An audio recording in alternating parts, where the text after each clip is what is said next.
Hello बच्चों, तो आज हम फिजिक्स का एक नया लेक्चर लेकर आ गए, लेक्चर नंबर 15। ठीक, हम लोग जो क्लास 12 की फिजिक्स का पहला लेसन पढ़ रहे थे, वैद्युत क्षेत्र तथा कूलाम का नियम, उसका लेक्चर नंबर 15 होगा। वैसे ये हमारा जो सिलेबस चल रहा है एनसीईआरटी न्यू पैटर्न 2020 और 21 शिक्षण सत्र के अनुसार चल रहा है। यदि हम इसको पिछले अनुसार देखें, जो पिछले पेपर होते थे या जो मोटी बुक आती थी कुमार मित्तल वगैरह की या और कई बुकों में दिए है, वो आज से जो हम पढ़ने जा रहे हैं वैद्युत फ्लक्स पिछले लेक्चर में हमने पढ़ाया है। वैद्युत फ्लक्स से लेकर गॉस के नियम, गॉस का नियम आज हम लोग पढ़ेंगे लेक्चर नंबर 15 में, जो कि पहले ही लेसन का लेक्चर नंबर 15 होगा। ठीक, वैद्युत क्षेत्र तथा कूलाम के नियम का पहला लेसन का लेक्चर नंबर 15 होगा, जिसमें हम गॉस का नियम पढ़ेंगे। और इसके पहले लेक्चर नंबर 14 में वैद्युत फ्लक्स पढ़ चुके हैं। यदि आप वैद्युत फ्लक्स का वीडियो नहीं देखे हैं तो आपको गॉस का नियम समझ में नहीं आएगा, या तो आप वैद्युत फ्लक्स आपको जानना ही जानना है, चाहे आप पहले अपने टीचर से पढ़ रखे हो, बुक से पढ़ रखे हो, किसी वीडियो किसी यूट्यूबर सर से पढ़ा, किसी से भी पढ़ रखे हो, लेकिन वैद्युत फ्लक्स का कॉन्सेप्ट आपको टोटली क्लियर होना चाहिए। मैंने इसके पहले एक वीडियो में पढ़ा रखा है वैद्युत फ्लक्स, क्लियर। तो हम आज जो स्टार्ट करने चला है वो लगभग हमारा जो मोटी बुक से या और किसी बुक से देखें तो ये दूसरा लेक्चर हो, मतलब दूसरा लेसन होगा। लेकिन ये जो एनसीईआरटी बुक है, एनसीईआरटी में एक ही लेसन में काफी दो टॉपिक को समेट दिया है।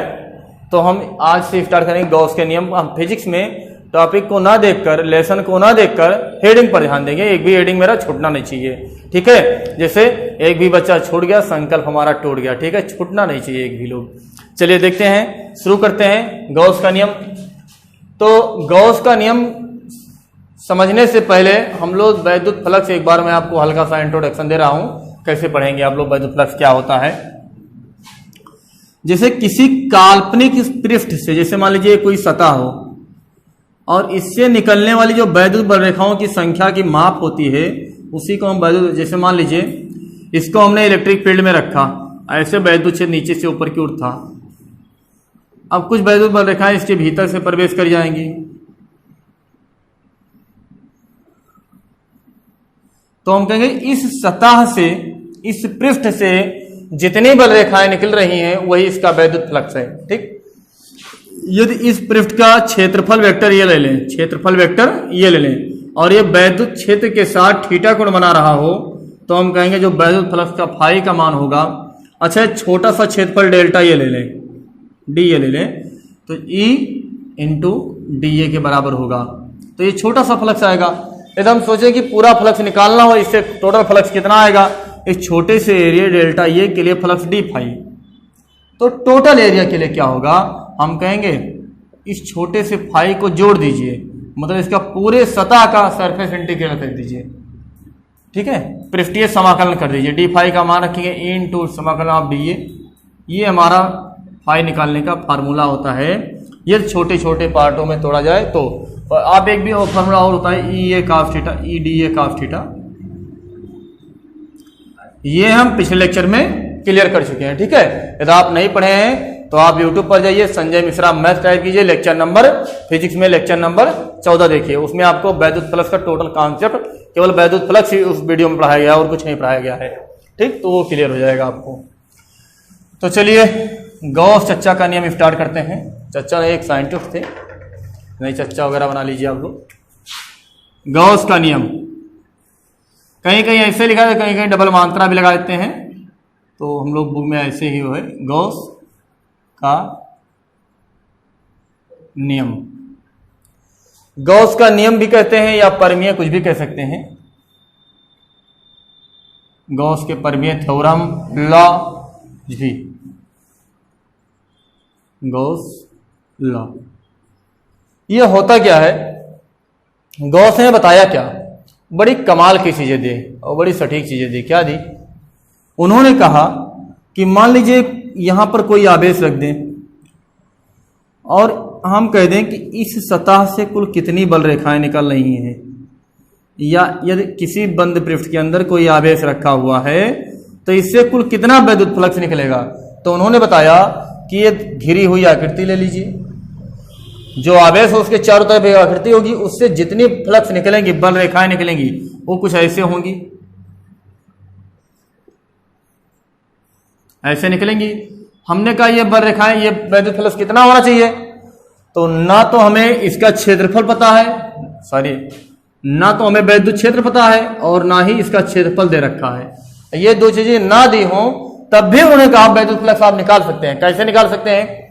कहा जितना वैद्युत फ्लक्स निकलेगा, टोटल वैद्युत फ्लक्स, इससे बद्ध आवेश का, इससे घिरे हुए आवेश का, इससे बंधे हुए आवेश का Q का 1/ε0 गुना होता है। 1/ε0 गुना होता है। ये क्या है? Inside of the shape.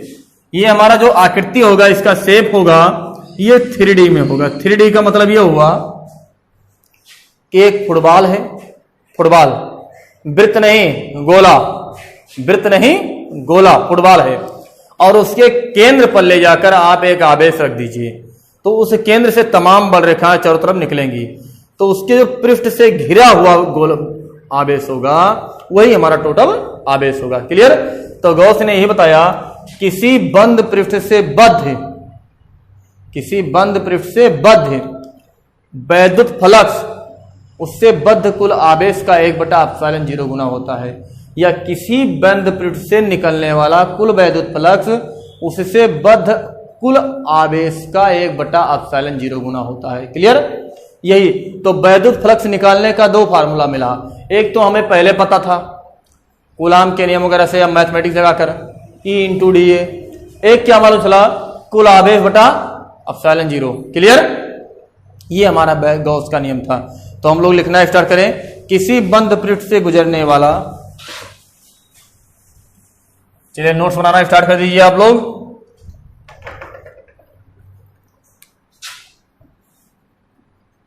किसी बंद पृष्ठ से गुजरने वाला फ्लक्स या वैद्युत फ्लक्स उस पृष्ठ से बद्ध आवेश का 1/ε0 गुना होता है। कितना होता है? किसी बंद पृष्ठ से गुजरने वाला फ्लक्स उस पृष्ठ से बद्ध आवेश का 1/ε0 गुना होता है। ये किसने बताया? गॉस ने बताया। चलिए इसका थोड़ा हम देखते हैं कैसे। जैसे मान लीजिए यहां कोई आवेश रखा है, तो हम कह दें इसके चारों तरफ एक पृष्ठ बनाएंगे। क्या बनाएंगे? एक सतह बनाएंगे। अब आवेश अंदर बीच सेंटर पर भी हो सकता है, कहीं भी हो सकता है। हमें ये मतलब नहीं है कि कहां रखा हुआ है, केवल इसके अंदर। क्योंकि जब वैद्युत फ्लक्स का लेक्चर पढ़ाए थे तो उसमें आपको हम नोट करके 3 बातें लिखाई थी। ठीक, क्या लिखा था? कि जो वैद्युत फ्लक्स होता है वो जो आकृति होती है, या जो हम जब किसी काल्पनिक पृष्ठ का आकृति, आकार, उसका शेप और साइज होता है, उस पर निर्भर नहीं करता।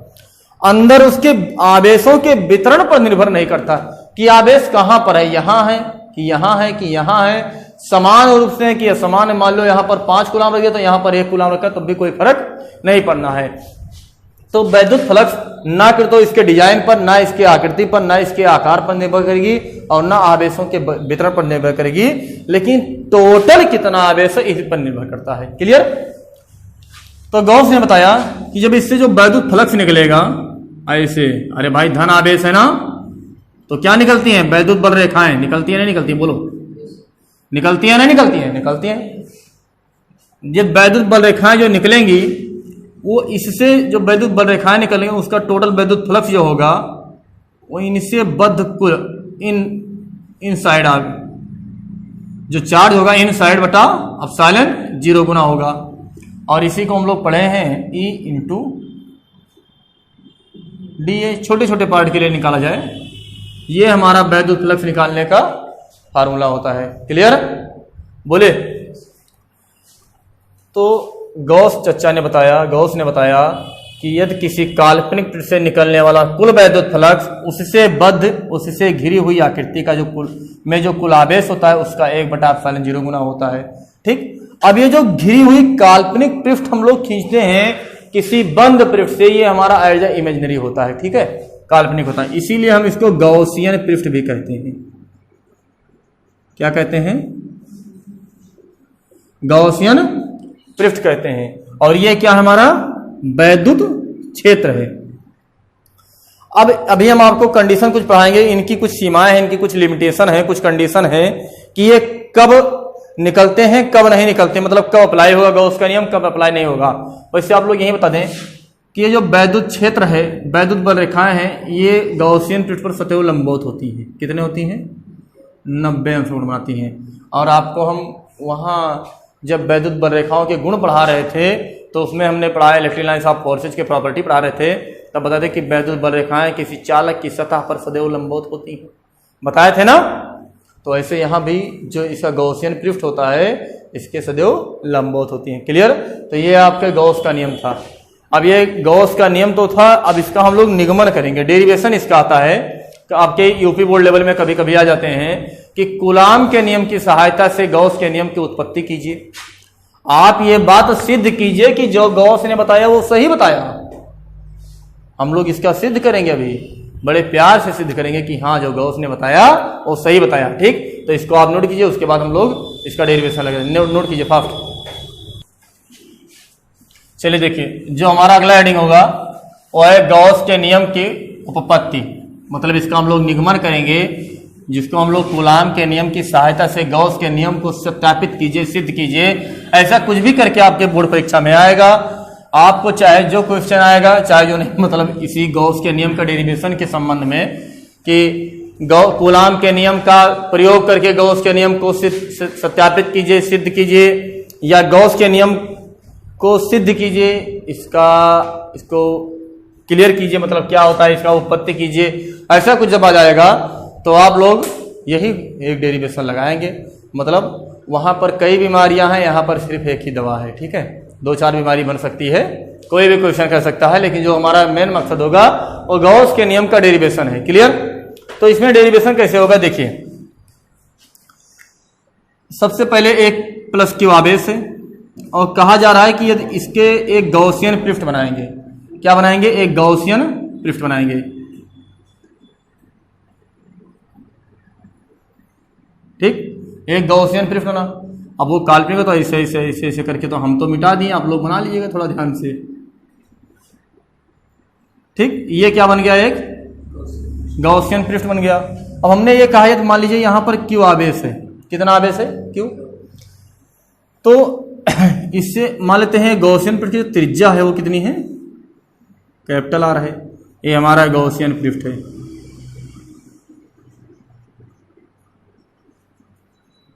ये 3D में है।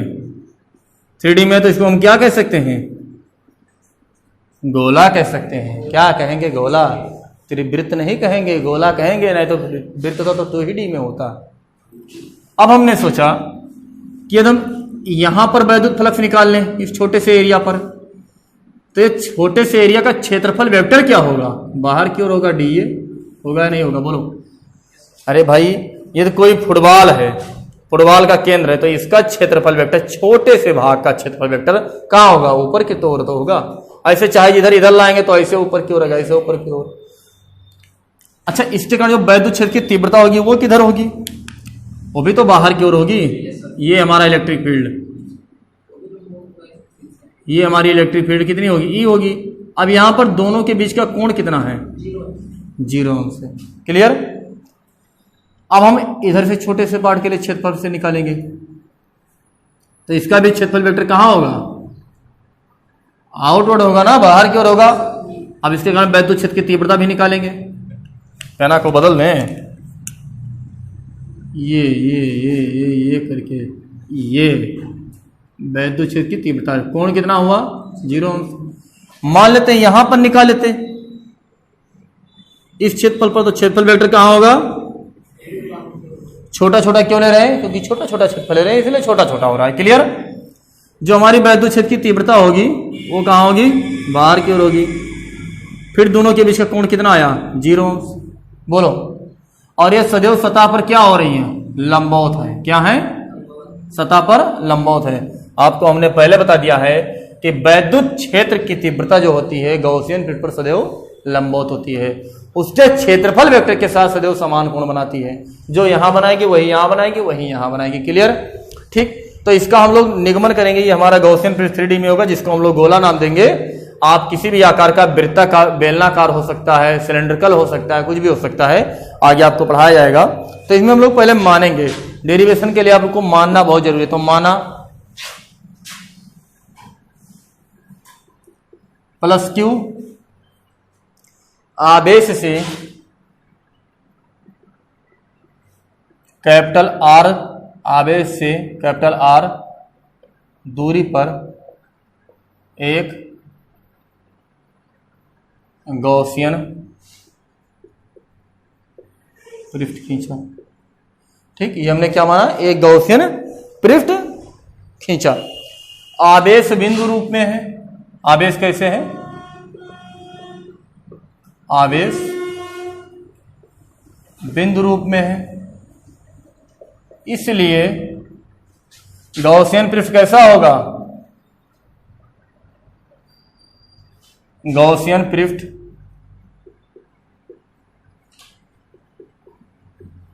गोलीय होगा। कैसा होगा? गोलीय होगा। ये तो आवेश हमारा पॉइंट के रूप में, तो उसके चारों तरफ निकलेगा तो क्या बनाएगा? वो गोला बनाएगा, गोलीय होगा। गॉसियन पृष्ठ के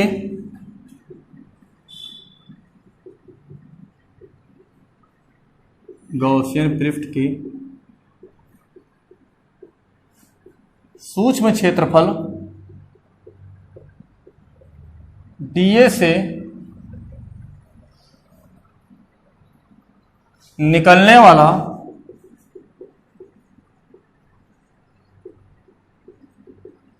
वैद्युत फ्लक्स डी फाई है। कितना है? D phi. तो डी फाई बराबर E into d A. Clear? अब लिखेंगे पृष्ठ के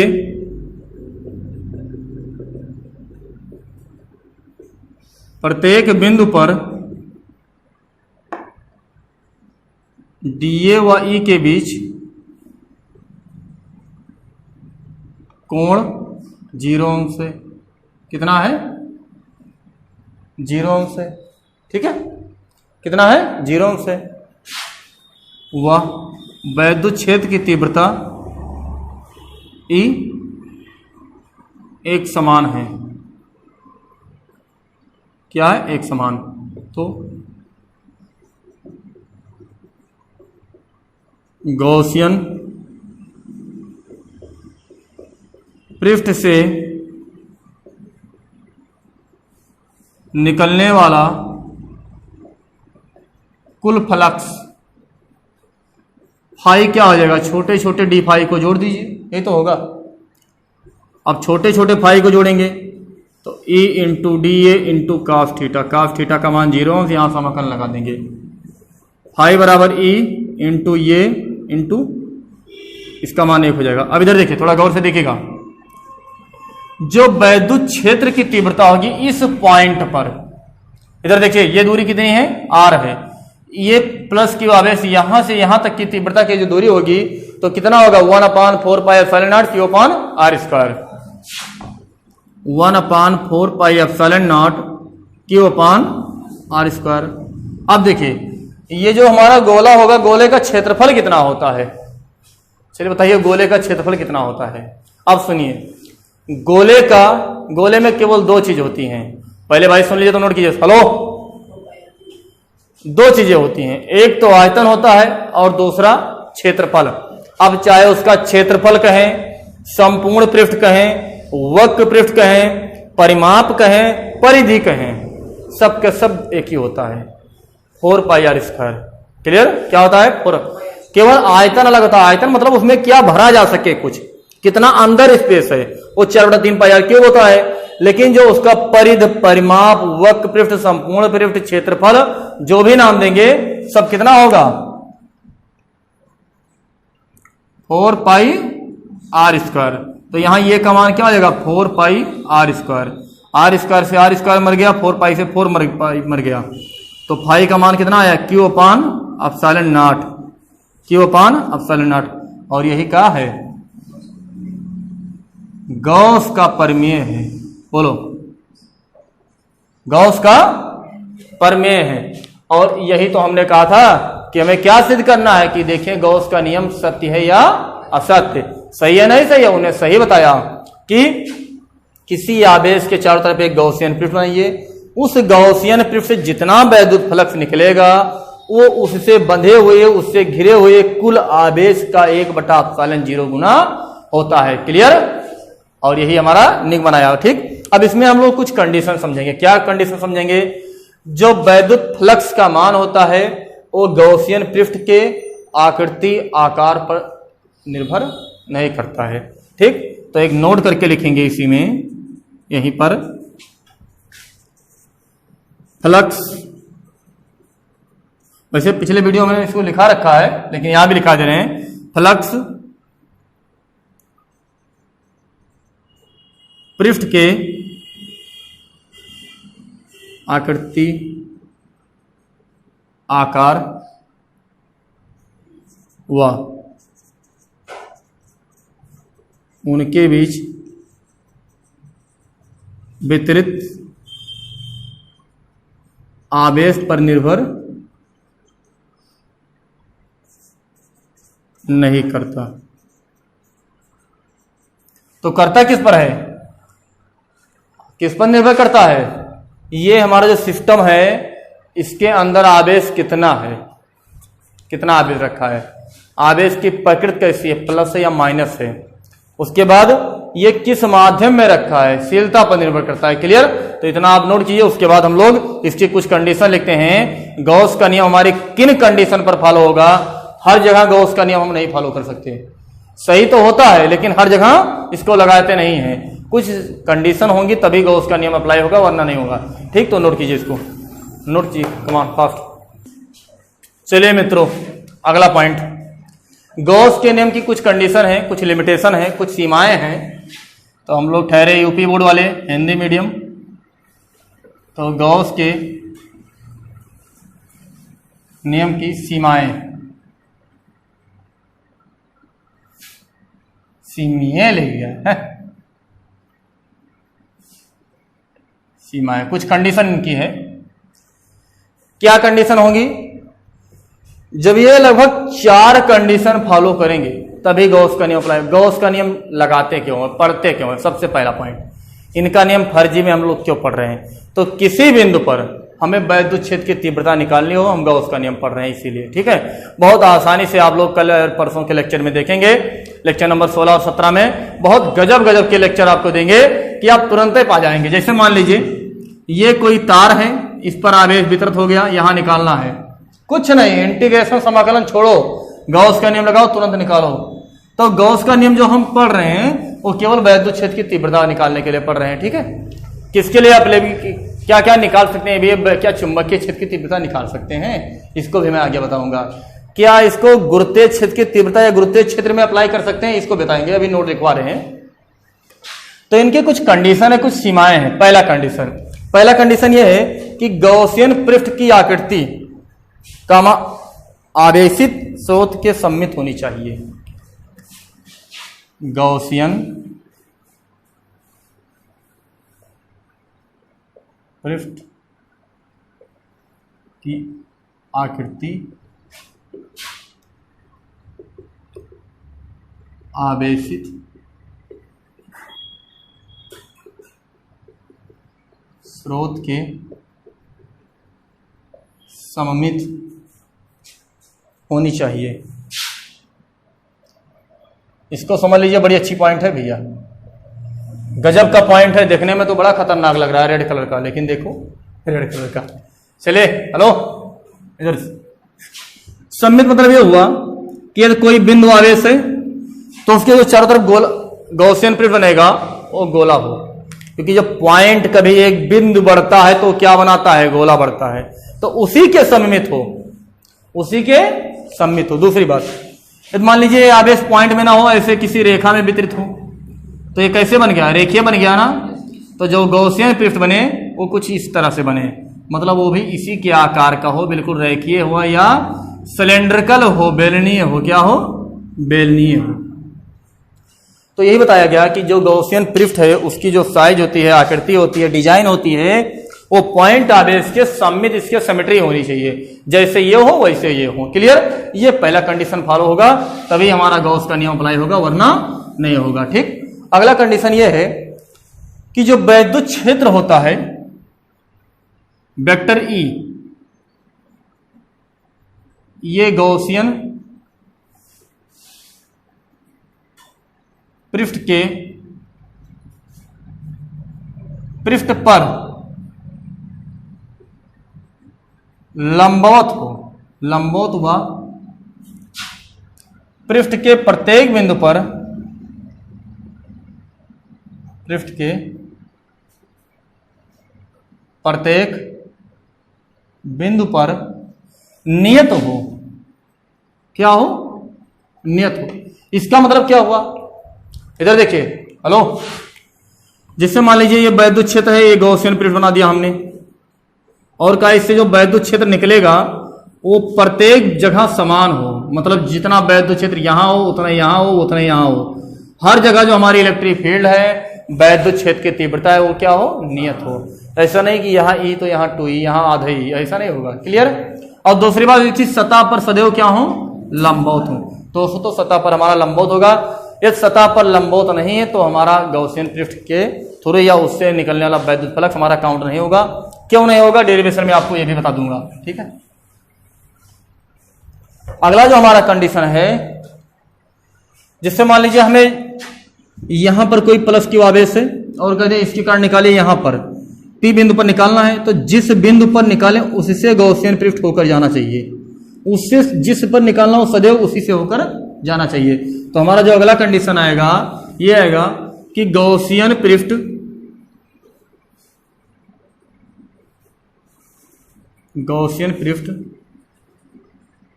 सदैव उस बिंदु से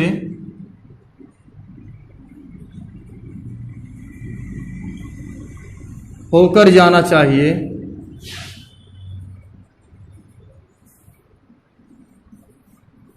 जिस पर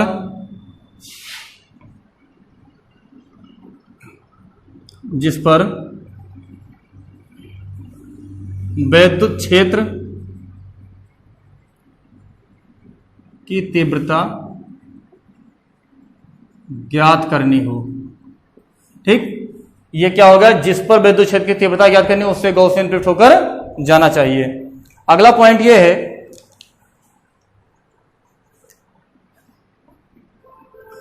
जितना आवेश हो, टोटल आवेश कहां होना चाहिए, गॉसियन पृष्ठ के भीतर होना चाहिए। तो कुल आवेश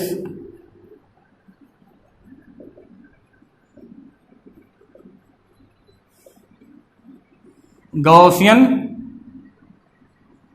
पृष्ठ के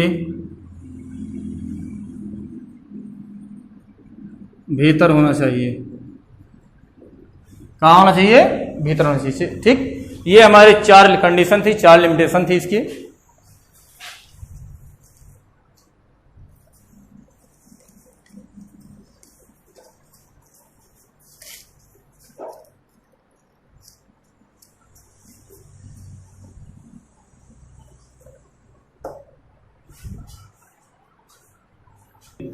चलिए हम लोग कुछ नोट देखेंगे इसके बाद।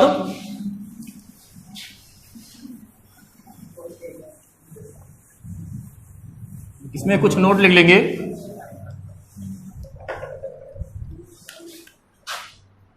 नोट लिखेंगे, आएगा क्वेश्चन ये बनता है कि गॉस का नियम कैसे, किन प्रकार के फील्ड के लिए, कैसे क्षेत्र के लिए लागू होता है। तो गॉस का नियम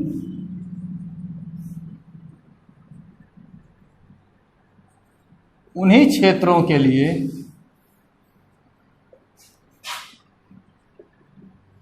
लागू होता है जो वर्ग व्युत्क्रम के नियम का पालन करते हैं। चलिए इसको समझिए, वर्ग व्युत्क्रम के नियम का पालन क्या होता है। हेलो, इधर देखिए, जैसे कूलाम का नियम पढ़ाएं, F इक्वल टू वैद्युत क्षेत्र 1/4 pi epsilon not Q1 Q2 बटा R स्क्वायर। मतलब इसमें भी नीचे वर्ग आया और व्युत्क्रम आया, उल्टा आया नहीं आया। आप लोग जब क्लास 11 में पढ़े होंगे या 9 में पढ़े होंगे, गुरुत्वाकर्षण बल पढ़े होंगे, पढ़े नहीं पढ़े? F G gravitational force, capital G M1 M2 बटा R स्क्वायर। ये सार्वत्रिक गुरुत्वाकर्षण नियतांक था जिसके मान 6.67 × 10⁻11 न्यूटन मीटर स्क्वायर पर कूलाम नहीं किलोग्राम स्क्वायर था। कूलाम स्क्वायर यहाँ है, किलोग्राम यहाँ है, ठीक है। यहाँ द्रव्यमान है, वहां आवेश था, इसीलिए कूलाम स्क्वायर, और यहाँ से किलोग्राम है, क्योंकि यज्ञ मास मिलकर किलोग्राम गुणे किलोग्राम, इसीलिए किलोग्राम स्क्वायर नीचे था। क्लियर। एक बैग आप चुंबकीय क्षेत्र की तीव्रता पढ़ेंगे, उसमें पढ़ेंगे फॉर्मूला आएगा चुंबकीय क्षेत्र की तीव्रता का, B equal to 4 pi upon mu naught, ऐसे है I अपान R स्क्वायर, शायद म्यू नॉट अपान 4 पाई, ये है शायद। नीचे भी वर्ग अनुपात वर्ग वर्ग, तो मतलब नीचे हम स्क्वायर देख रहे हैं और उल्टा देख रहे हैं। इसीलिए गॉस का नियम उन्हीं क्षेत्रों के लिए लागू होता है जो वर्ग व्युत्क्रम के नियम का पालन करते हैं, मतलब उनमें दूरी का स्क्वायर नीचे आए और उल्टा आए। क्लियर। अब देखिए, फिर भी इसमें एक त्रुटि आ गई। ये तो फॉलो करेंगे, ये भी फॉलो करेंगे, लेकिन ये नहीं करेंगे। क्यों नहीं करेंगे? गॉस का नियम जो फलक पर होता है वो किसी एक ध्रुव से निकलने वाला, एक पॉइंट से निकलने वाला आवेश होता है। जब चुंबक बनता है तो उसमें एक नॉर्थ पोल बनता है, एक साउथ पोल बनता है। साउथ पोल को नेगेटिव बोलते हैं, नॉर्थ को पॉजिटिव बोलते हैं ना। और जब ये नॉर्थ और साउथ बनता है तो कभी एक ध्रुव के लिए संभव नहीं होता है, दो ध्रुवें होती हैं, इसीलिए चुंबकीय फलक इधर से निकलती है, इधर हल जाती हैं, बाहर कहीं निकलती नहीं। इसीलिए गॉस का नियम चुंबकीय क्षेत्र के लिए फॉलो नहीं होता है, और वैद्युत और गॉस के नियम इनके लिए फॉलो होता है। क्लियर। बोलो, आया समझ में ना? तो ठीक है, इनको हम लिख लीजिए। गॉस का नियम विद्युत क्षेत्र के लिए लागू होता है। नोट लिखे ना, इसी में नन्हे नन्हे छोटे छोटे पॉइंट लिख लीजिए।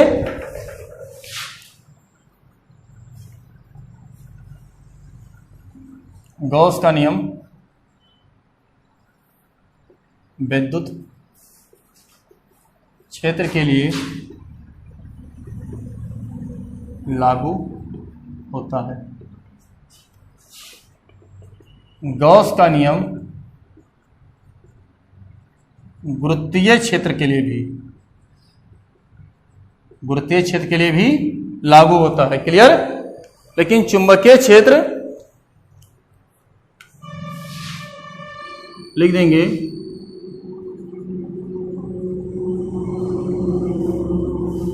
चुंबकीय क्षेत्र वर्ग व्युत्क्रम नियम का पालन तो करता है, लेकिन एकल चुंबकीय ध्रुव का अस्तित्व नहीं होता। लेकिन एकल चुंबकीय ध्रुव का अस्तित्व नहीं होता। एकल चुंबकीय ध्रुव का अस्तित्व नहीं होता। एकल चुंबकीय ध्रुव का अस्तित्व नहीं होता, इसलिए गॉस-चच्चा का नियम चुंबकीय ध्रुव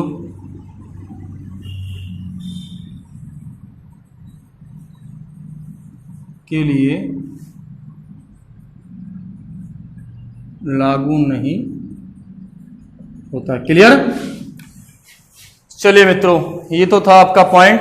अब इसमें एक मिनट, हाँ चलिए इसको अब आप लोग नोट करेंगे, सुन लीजिए। ये आज का लेक्चर नंबर हमारा 15 रहा। कल का हमारा लेक्चर नंबर 16 होगा, जिसमें गजब गजब के डेरिवेशन पढ़ेंगे, मतलब मस्त मस्त डेरिवेशन पढ़ा जाएगा। उसके बाद इसको आप पढ़िए, नोट कीजिए। आपको वीडियो पूरा देखिए, लाइक कीजिए, शेयर कीजिए, सब्सक्राइब कीजिए। और आपको मैथ क्लास 11 12 के मैथ की रिक्वायरमेंट हो तो आप कमेंट करके हमें अवश्य बताएं। मैथ की आवश्यकता होगी तो मैथ भी आपको दिया जाएगा। ओके दोस्तों, गुड बाय।